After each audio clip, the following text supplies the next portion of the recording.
particolarmente importante e significativo per il nostro comune. La vostra presenza qui così numerosa testimonia comunque il fatto di quanto interesse ci sia attorno al nostro vino gelato, alla nostra vita palermitana. Un discorso storico, il 14 luglio 2017 mi sembra, il signor Boscardini si è dedicato all'asta per alimentare la proprietà del vino gelato. Mi ricordo che mi ha subito chiamato per farmi partecipe di questa grandiosa notizia. E la cosa che più mi ha colpito è la sua disponibilità e la sua passione affinché, come è stato, intraprendessimo un percorso condiviso sulle tavole della vita. Da lì poi è stato susseguirsi di incontri, abbiamo raccolto dati, informazioni, ho sentito anche storie belle, reali, parte della nostra storia del paese, tipo Gazzaro.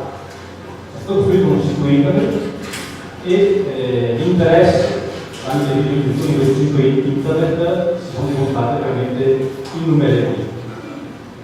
Parliamo di migliaia e migliaia di visualizzazioni.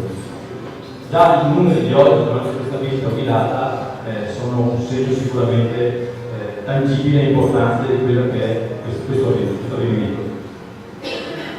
Mi ricordo anche una sera di ottobre mi ha chiamato il mio assessore, l'assessore Ferraro, che mi ha detto: vieni qua, cercati fuori dal vino gelato. Io al primo comune non ci credevo, onestamente. E in realtà c'è la pratica. L'ho portato all'interno della villa, nel posto, per via traverse, e l'ha definita bella e pura nelle sue linee standardiane. Gli ho scritto un messaggio ieri, che mi ha pregato di andare aggiornato sull'andamento della vita, e sicuramente ritornerà a farci visita per l'estate.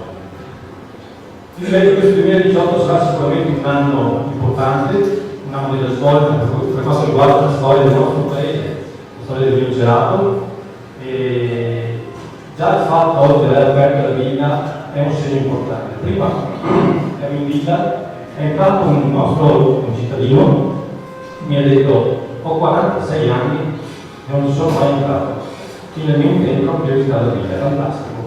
Quindi di questo la ringrazio, di questa prima cosa, e niente, ringrazio veramente il dottor Boscardini e il suo staff per quello che sta facendo, ringrazio il direttore di oggi, Fabrizio Magani, il guido Bergamini, che è Savio, e l'assistente Diego Percuzzo, che ci condurranno in un percorso storico e architettonico. Grazie a tutti e buona giornata.